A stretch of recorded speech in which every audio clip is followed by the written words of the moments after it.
All right, everyone. Welcome to yet another Tech Talk Tuesday presented by Novices Tech. We're a proactive IT cybersecurity and compliance consultant based in Central Connecticut and Tampa, Florida. This is going to put a little bow tie on everything that we've been talking about over the last couple of months, basically cybersecurity in your small business and how to protect your business, your data, and your employees. Especially this time of the year when things tend to increase, when the risks increase and so forth. So we're putting a bow tie on all of that today. It's top 10 things to do today to improve your cybersecurity. These are things that you'll be able to take from this presentation, go back to your business and implement them today, and protect your client data, which is the most important piece, your client data, more than ever before. So I am Scott Gumber. I'm the owner of Novices Tech. We do proactive IT, which essentially means that we don't wait for things to break. We fix them before they break as much as we can. Sometimes things break without any warning.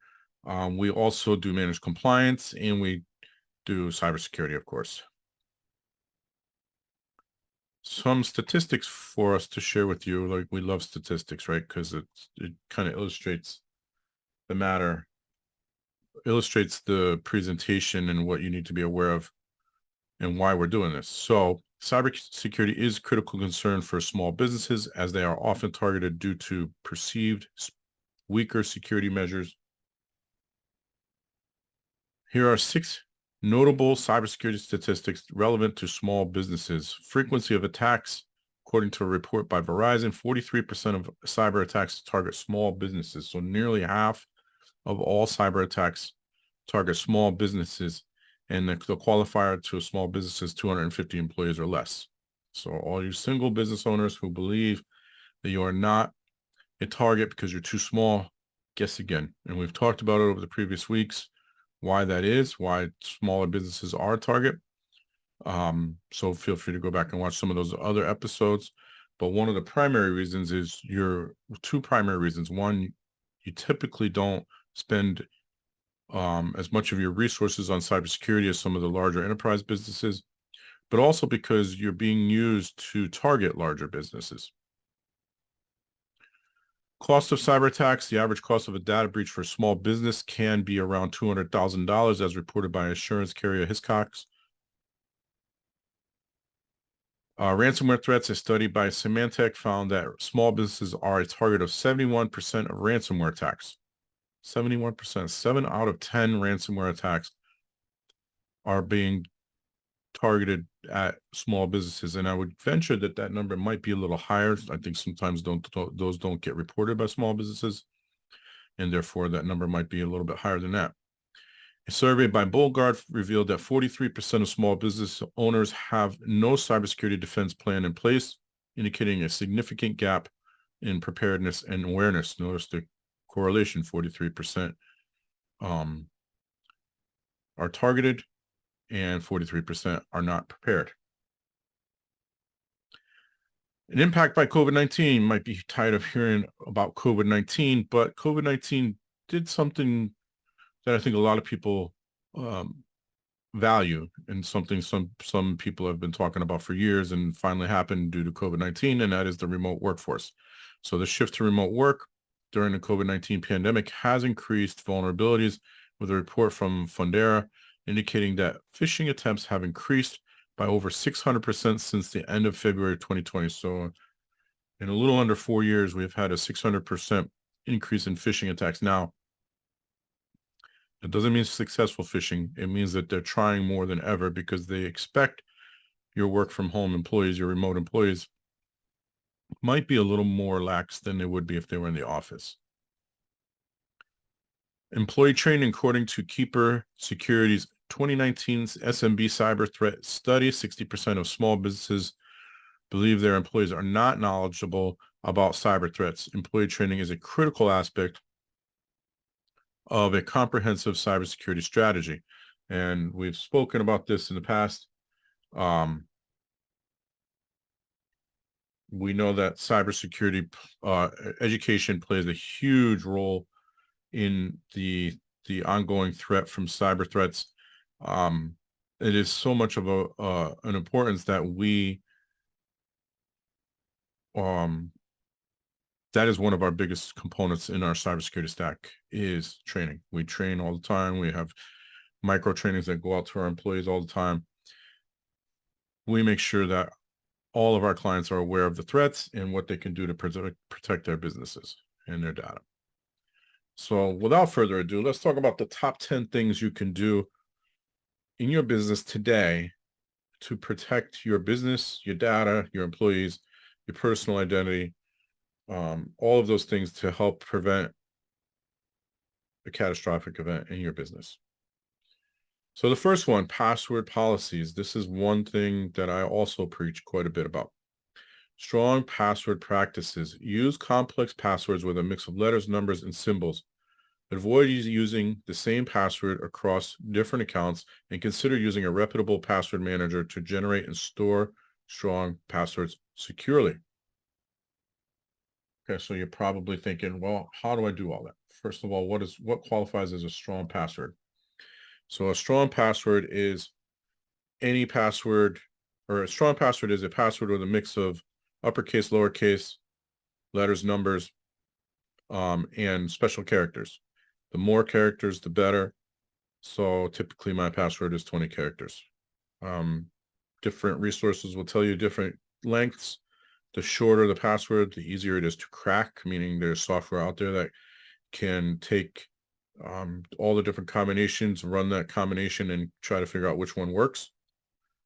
And the shorter the password is, the easier it is for the software to do that. The longer the password is, the harder it is for the software to do that. In fact, I don't have the numbers off the top of my head, but it can take millennium to crack passwords, I think above 12 characters or 15 characters, something like that. So I typically use 20 characters.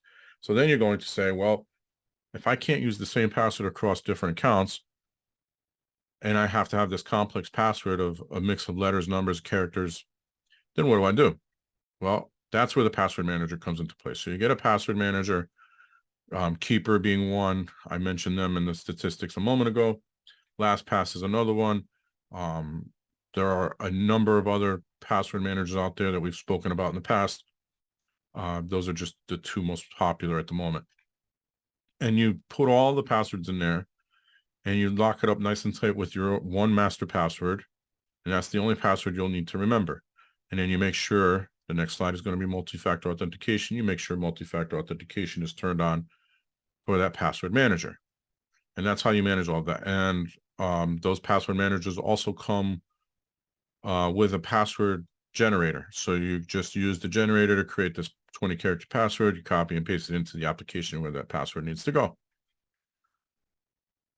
This is my process. Some people will use song lyrics, movie quotes, movie titles, things like that, and then change some of the letters to numbers, add a few extra characters, things like that. So maybe an E is a 3, maybe an O is a 0, things like that. That's okay too. Again, make sure you're not reusing them, which again means you're going to forget which password is for what. So that's where the password manager comes into play. Maybe you use that movie quote that you love, that nobody else knows you love, as your master password for your password manager. Number 2, enable multi-factor authentication on everything. So multi-factor authentication, sometimes two-factor authentication, it's probably the more common method of authentication at the moment. So you have a password, that's one authentication, and then you have the second authentication, which is usually a code generated by an app on your phone or sent via text message. The app on your phone is more secure. Text message is a little less secure because if somebody steals your phone number, which is actually not an uncommon practice, it is possible to hijack your SIM, steal your phone number, and then as a result, now I'm getting all your text messages and I'm able to use your phone number to do things. So the app on your phone is better. There's Microsoft Authenticator, there's Google Authenticator, there's Authy, there's a few others out there. Those are the 3 most popular. Then everything gets one of those codes. So you have your email. If you have Microsoft, their going to steer you towards their own application, Microsoft Authentication, and it actually works a little bit differently in that it will alert you on your phone that you're trying to log in, and then confirm a prompt on the computer screen that you're trying to log in from. So it'll be a number, a random number, and you have to put that number in on your phone for it to log you in. You can get around that, but that's the default method for Microsoft. But then let's say on my bank account is another example. A lot of people don't turn on two-factor authentication on their bank account because it's not tied to their business. The business doesn't require it because it's their personal bank account. You should have it there too, because if somebody gets into your bank account and then steals all your money, you're more likely to become a target at your business now, because now they're going to say, hey, Scott's bank account's been wiped out. He's going to be broke. Let's see if we can kind of entice him to do something evil in his business. So that's why it's important to have two-factor authentication on everything: your social media accounts, your bank accounts, your email, anything that you log into on the internet should have two-factor authentication at minimum. Now, there's other factors you can add. For example, on Microsoft, you can also add conditional access, which just means that I can set it up to say I only log in at this location, and that's the only place that should be allowed to log in. For example, the remote management software that we use to manage our clients has only 2 IP addresses where we're allowed to log in from. And if you're not at one of those 2 locations, then you can't log in, and which prevents attackers from being able to get in and use it to connect to my clients' computers.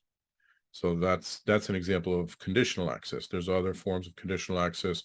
You might use biometrics, like a retina scan or a thumbprint or something like that, but at least have a second form of authentication.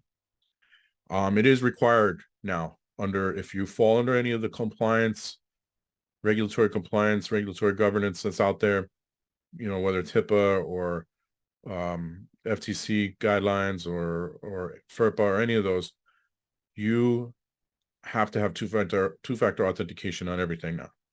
So if you are in financial or law or healthcare, you need to have those things turned on.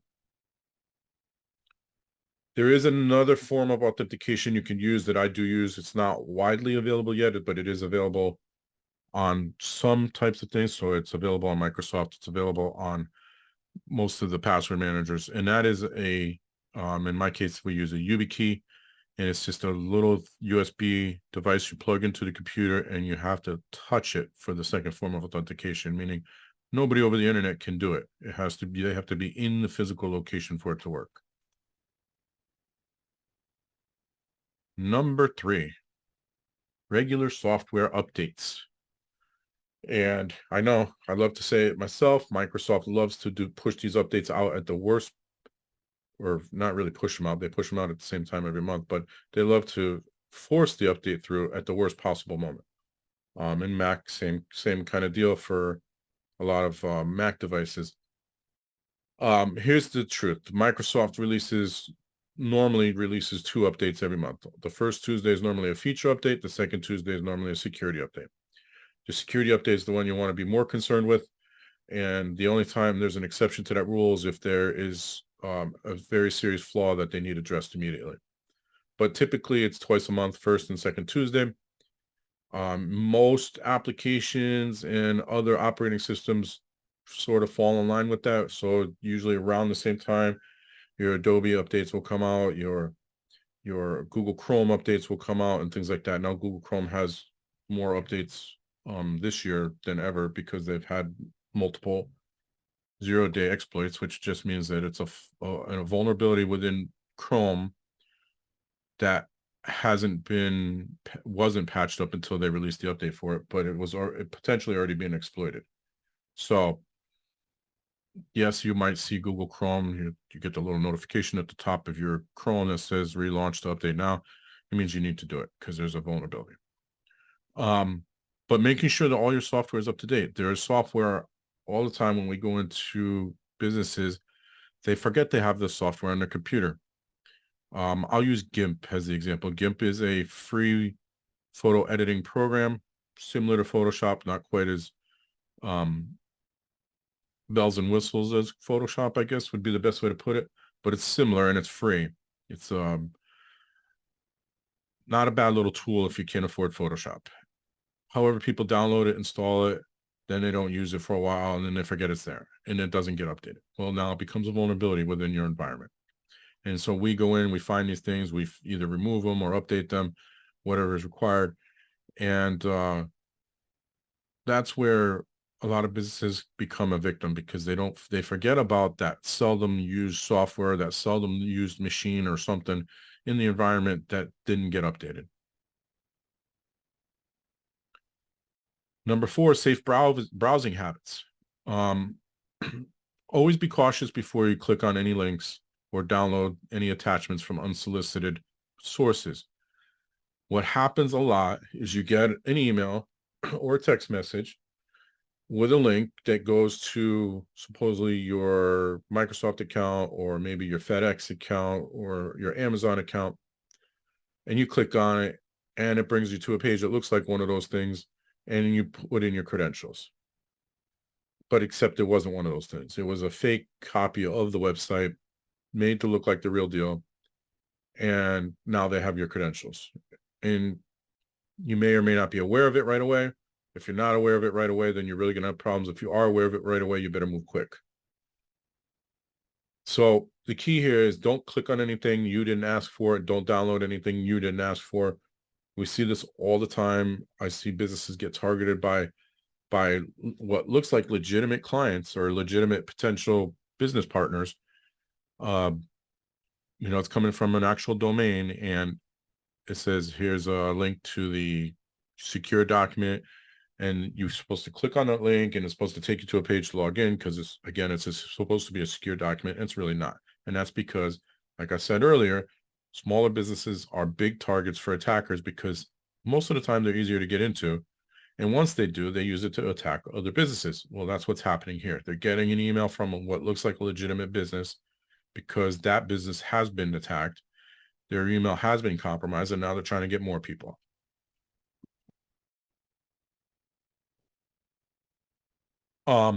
So know what you're going to before you go to it.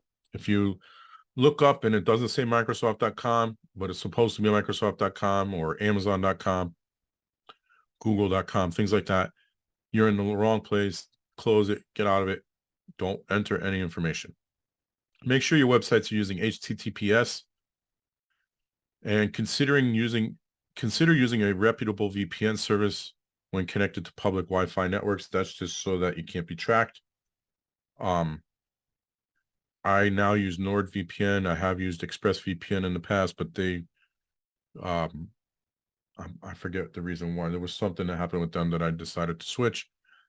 So I now use NordVPN, and I don't use it a lot, but it is something that you can use, especially if you're traveling. The other thing I will tell you, is if you're going to shop online, especially this time of the year, make sure you're going to a website you're familiar with. So if you find this great deal on shoes, and you're like, oh, I got to get these shoes for my kids, or even your own Christmas gift or holiday gift, make sure you go into a reputable site for them. So don't go to joesshoeshack.com to order those shoes because you're not familiar with them. I don't know if that's a real site or not, but if it is, I apologize. If it's not, then stay away from it. It's okay to go to Amazon or one of the, well-known shoe stores or something like that to buy them, because now you're more secure. Now somebody's not going to steal your information. You're never going to get the product you ordered. Phishing awareness. You probably know at this point, this is one of my favorite topics. Learn to recognize signs of phishing attempts, such as urgent language. I always tell people, if the email elicits, or the text message again, or the voice call, because these are all different ways of phishing people now. If it elicits a strong emotion, step away, think about what you're doing before you do anything. Unexpected requests or links that don't match the company's usual domain. These attackers are getting craftier. They're getting more sophisticated. They've learned how to hide things. They might use a link shortener. They might use a QR code. There was one going around for Microsoft that was using a QR code. A lot of different ways to get you to click or scan or do something you wouldn't normally do by hiding it. They're also using AI, especially ChatGPT, to make emails look more professional now. All of these things are on our YouTube channel. I'll have the link at the end, but it's at Nuage Tech. They're all on our YouTube channel, how these things work. So if you want to see how that happens, then go to our YouTube channel. There's videos already there for that. Verify the authenticity of requests for personal information, especially those received via email or phone. It's okay to hang up and call back. So I've heard stories of people getting calls from their bank saying, we've detected some fraud on your account. Can you verify some information? And they ask you some information, and maybe they'll ask you your checking account number and your routing number or your card number or something like that, and people will give it to them. It's okay to hang up and then find your card and then call the number on the back of the card. I've heard stories of this happening to people where they do exactly that. They hang up and call the number on the back of the card. And the bank says, we're thankful you called because that is not a real call. The number they called from was not legit. So it's okay to do that. If you get an email from someone and it looks legitimate, but you're just not sure, pick up the phone, call, text, whatever you can do to verify. I got an email last night from a client asking if I can help them with a computer issue. So I sent them a text back. Instead of emailing them back, I sent them a text back to verify that he was actually sending me that email because it was late at night, not typical business hours. I wanted to make sure that his computer wasn't being hijacked or his email wasn't being hijacked. It was a legitimate request, but I still needed to verify. Regular data backups. Back up that data. Regularly back up important data to an external drive or a cloud service. If you're using some type of cloud software as a service provider, which a lot of businesses are now, then they are responsible for making sure that that's backed up, and that's okay. I do have some clients that will still download that data and back it up to another resource just in case, and that's okay too. But if you have data stored on your devices, that needs to get backed up. And we talked about it just last week, the 3-2-1 backup method. Three copies of your data in 2 different locations, meaning one local and one in the cloud or one offsite. And definitely one of those backups should be a cloud backup. Ensure backups are secure, meaning that you're not using the same password for your backup as you are to log onto your computer. Make sure that they can be restored easily. Make sure you can confirm they can be restored easily. And I'm going to add a little tip in here because a lot of people don't know this. If you use Microsoft or Google for your professional emails, great. They're one of the more secure email providers that are out there, but they will both tell you that their email is not guaranteed to be there. So a lot of people think, oh, I have Microsoft 365. Great. My email's secure. I don't need to worry about anything. I don't need to worry about my email disappearing. Wrong. You do. And if you don't think that's true, you could go back to last year and look at the Rackspace hack that occurred. I think it's been about a year ago. The Microsoft Exchange environment they were hosting was hacked, and a lot of people lost their emails that day. So we do suggest, and we offer a Microsoft 365 and a Google Workspace backup solution, as well as OneDrive and all those other services, Dropbox and so forth. But make sure your data is backed up, and you could just download. Your email backup can be as simple as you use Outlook, download everything to Outlook and save it to your computer. That's a backup. You have the cloud version, you have the computer version, and then you archive it somewhere. Secure Wi-Fi practices. It's not one we talk about a lot, but it's still important. Most of the time, you can't really set up unsecure wireless access anymore. But use strong encryption like WPA3, which is now becoming more widely available. WPA2 is still there, but it is a little bit easier to hack now. So WPA3 is the preferred version of wireless encryption. Anything below WPA2 should not be used. So that would be WPA, that would be WEP, that would be no wireless password. All of those things should not be used. People legitimately drive by businesses or areas where there's a lot of Wi-Fi, which is almost everywhere now, and they will have a laptop in their car with a nice little antenna attached to it, and they will see how many Wi-Fi networks they can crack. And it's not hard to do. I've done it. You can do it sometimes within minutes, get a bunch of them. Avoid performing sensitive transactions on public Wi-Fi networks or use a VPN if necessary. I tell people, do not use public Wi-Fi, bottom line. I have a hotspot. Most people have a hotspot available to them on their phones now. But I have a regular hotspot that I carry with me at all times. I do not connect to other Wi-Fi networks.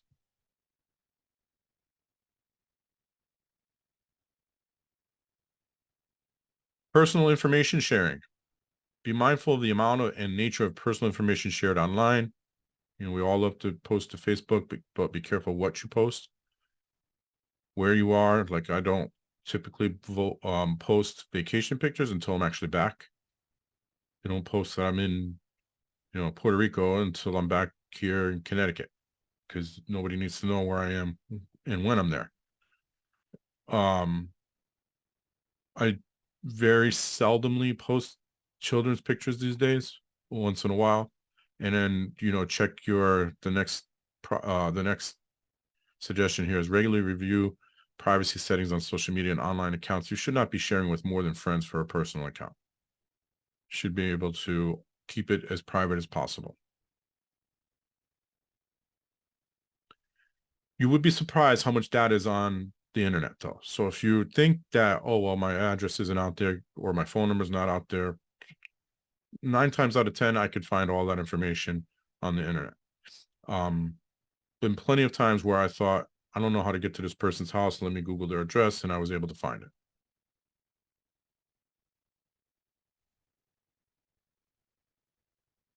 Device security.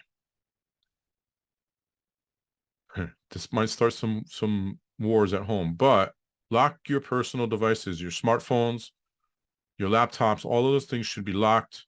Fingerprint, facial recognition, whatever, or a pin, whatever you can use to lock it. Now, I'll tell you, some people don't like that. They want to be able to see their partner's phones and XYZ. Okay, so just give your partner the pin, or you can set up, on my daughter's phone, she has facial recognition and I have facial recognition on her phone, so that I can routinely check her phone for things that might be suspicious. Um, that's okay. But the reason you want it locked, because first of all, most smartphones today are encrypted, and the only way to break that encryption is to be able to log into the phone. So if you can log into my phone, it's no longer encrypted, and all the data that's there can be stolen. Same goes for laptops. If you have BitLocker turned on, which you should, on all your computers, not just your laptops, but all your computers, the only way to get to the data is with a password. So if your password is 1234, you may as well not have encryption. So that's important. Install and regularly update reputable antivirus and anti-malware software. I would say that's more important on Android devices and on computers, Apple phones. There is malware software out there for iPhones, but I don't think it's necessary because of the way Apple operates their iPhones. It's a little bit harder to do anything. I know it's happened. I've seen the news. I've read about some of the stuff that's happened, but any of the malware that's available for iPhones wouldn't have stopped those things. Anti-malware, I should say.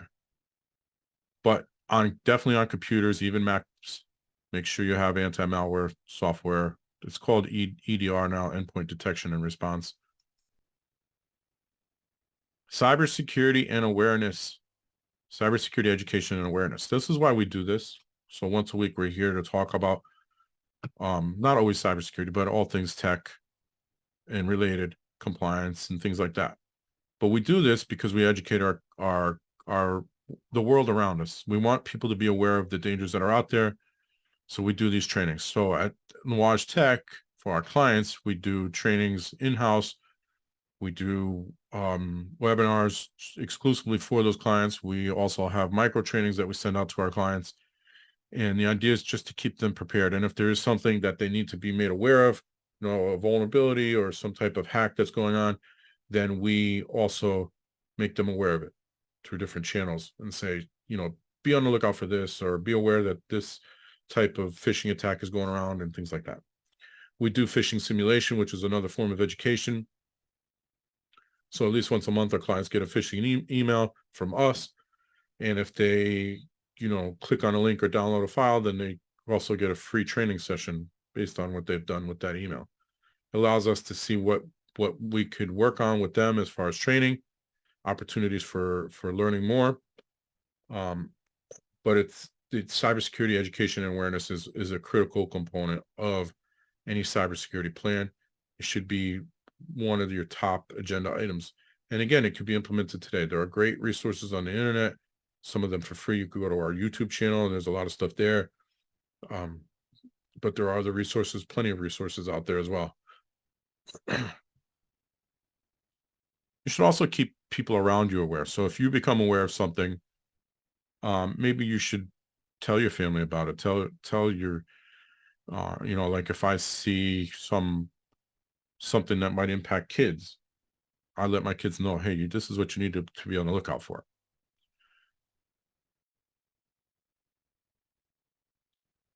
And this is actually number 11. So that last one was all 10. We did all 10, and I'll recap it. But this is number 11, creating a cybersecurity culture. You have a small business, and everybody knows that business owners are the ones that care about that small business more than anybody else. The owner has more at stake. They're the ones that are most likely to care about the business the most. So how do we make sure that the rest of our business cares? Well, that's pretty easy. Create a cybersecurity culture. So you create the culture in your business. You set the tone. If the C-level executive or the owner of the business is saying, I don't need to do phishing awareness training, or I don't need to do this, and I don't need to do that, I don't need multi-factor authentication, then the rest of your employees are not going to buy in either. So the first part is leadership buy-in and role modeling. If you're not doing it, they're not going to do it. But if you are doing it, they're more likely to do it. They're more likely to realize it's important. Regular communications, making sure that you communicate with your employees on a routine basis about the different threats that are out there, about cybersecurity in general. And that could be through email newsletters, that could be through meetings, that could be through videos. All of these things can occur to keep your team aware of the different pieces of information. A combination, maybe a combination is even better. Different pieces of information that are out there available today, and also the threats that are out there. Employee engagement and participation, involve employees in security discussions and decision-making processes. Training and education, again, that's what we're here for, but you don't need us to do the training. You could do the training. Go in, train your people on what they need to know about phishing, about backing up data, making sure their data is backed up. If they're work from home, making sure their computer's online so that the updates can be done, things like that. And training shouldn't be annual training. It should not be, it's January, let's get this training out of the way. Let's have everybody do this compliance training for 30 minutes and take a test and sign a document saying they're going to remember to do all of this, because in September of that year, that'll really work well. No, it's ongoing, it's continual. You need to keep people's mind fresh on that data, on that information. Creating a safe reporting environment. If you find something wrong, or one of your employees finds something wrong, they should feel safe enough to go and report it. Whether it's you believe somebody is an insider threat, or you found something wrong with a piece of software or something, report it. Allow your employees to feel comfortable to report it. Reward and recognition programs. Implement a reward system for employees who exhibit excellent security practices, or who contribute ideas for improving cybersecurity. Cybersecurity awareness campaigns.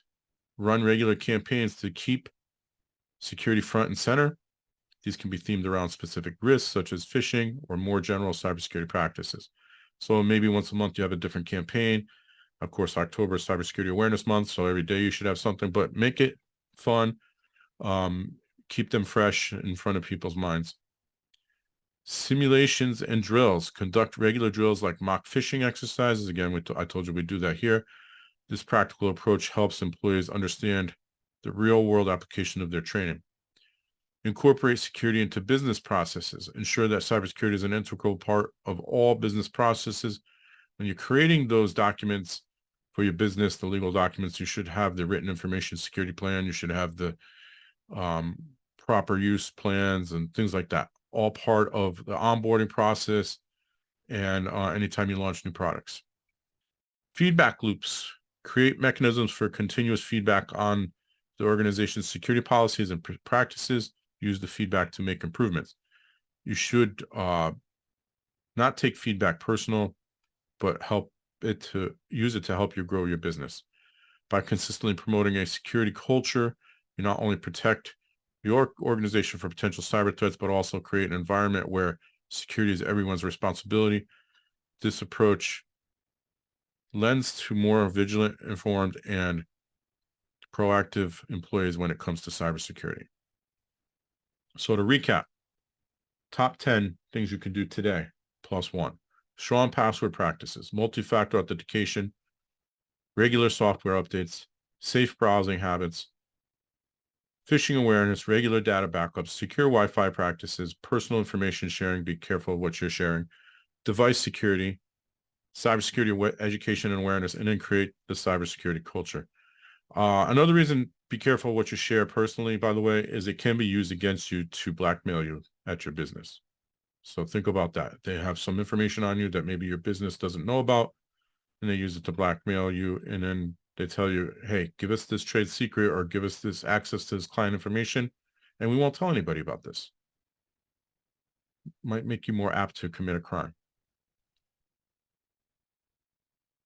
Any questions?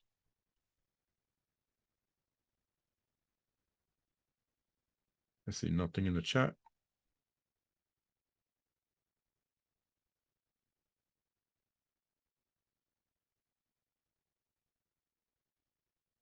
All right. I have a question. Can you hear me? Yep. Can you hear me, Scott? Yes. Can you hear me? I think you're frozen. Can you hear me? Yes. Oh,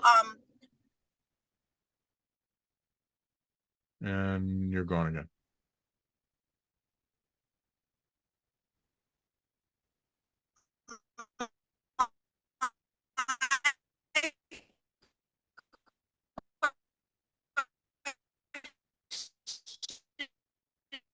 is websites that sell come out so frequently with amazing that could times they have the testimonials. I'm like, that could be fake. Like, what can I do as a regular consumer, not a business, I guess? Is there anything on a website that would stand out to me to let me know this is not legit? So I lost you for a minute there, so you're gonna have to repeat some of that. Is there anything on a website that I want to buy something from that would prompt me to let me know the website is not legit? No, not necessarily. If they're good at what they do, then not necessarily. What I will tell you is a couple little tricks. So one is, if I'm not familiar with the business, then I'm going to research it. I'm going to go out to Google, see what reviews are out there for that business, or if there are any reviews, there's a couple of websites that will share all the different scams that are out there. So you might find it on there. Look on Google to see if they have any reviews on Google, or depending on the type of business, Yelp or some other resources. If that website, when you go to that website, if it makes your computer's fans start running hotter and the CPU races, then there's a chance that site has been hacked. Because that is a sign that they are using your computer resources for something nefarious. So get off of that website. Don't use it. I would say if they're not, if they have, if it's a merchant website, so it's an e-commerce website where they're taking payments, make sure that whatever they're using to take payments seems legit. So, maybe PayPal or Stripe or something like that. Because then you have recourse if something doesn't go right. you can go back to PayPal and say, I never got this, or my account's been hacked or something. That's why I say always use PayPal as much as possible. If PayPal is not an option for that website, then what you can do is go to privacy.com, and you can get temporary credit card numbers there. So let's say you're buying something for $100 on a website. You're not sure if that's secure. You're not sure if it's legit. You're okay with losing $100, but you're not okay with your account being wiped. Go to privacy. You could get a temporary card number there. Tell them you only want to spend $100 on it, and nothing more than that will be charged to that card.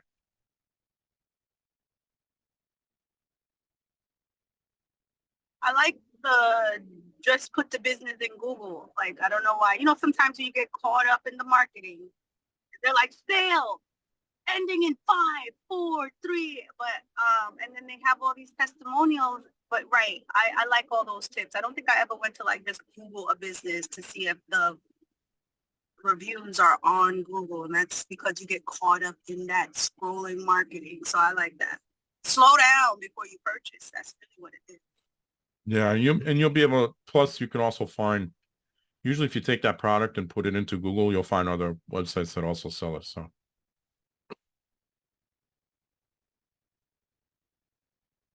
and I mentioned it earlier, but these are our socials: Facebook, Instagram, LinkedIn, and YouTube at Noage Tech. We have all of those different videos on YouTube for sure. There's some are also on Facebook and LinkedIn, but all of them are on YouTube. So go there and learn lots more. Otherwise, unless there's more questions, we are done here today.